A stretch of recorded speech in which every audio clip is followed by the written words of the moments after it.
solve 2x minus 15 is equal to negative 7. First, we want to isolate the term involving x. We have minus 15, so we have to do the inverse operation, which is addition. So we're going to have to add 15 to both sides of the equation to balance the equation. So on the left, we're going to have 2x plus 0, because negative 15 plus 15 is 0, is equal to negative 7 plus 15 is positive 8. Now that we have the term involving x by itself, we need to get the x by itself. On the left, we have 2 times 8. We have multiplication. So we have to do the inverse operation. We have to divide both sides by 2. 2 divided by 2 is just 1. So I have x, 1x, is equal to 8 divided by 2 is 4. So I have x equals 4 as my answer. Sometimes you'll see it more formally written inside of braces. Now let's solve 9 minus 6x is equal to 11.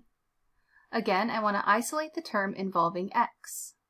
This time we have a plus 9 on the left side, so the opposite operation is subtraction. So even though I don't see a plus symbol here, I know that this is a positive 9, so we're going to need to subtract 9 from both sides. And 9 minus 9 is 0. We're going to have a negative 6x is equal to, on the right-hand side, 11 minus 9 is positive 2.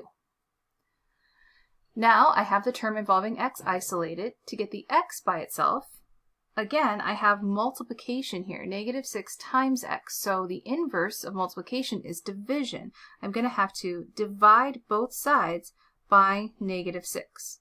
Negative 6 divided by negative 6 is 1, so I get just x is equal to 2 divided by negative 6. Well, I don't want to leave this as my answer because the numerator and denominator are both divisible by 2. So this fraction is not in lowest terms. I want to write my answer as negative 1/3. I can divide 2 divided by 2 is 1, 6 divided by 2 is 3, and I'll go ahead and leave the negative in the front. So I have x is equal to negative 1/3.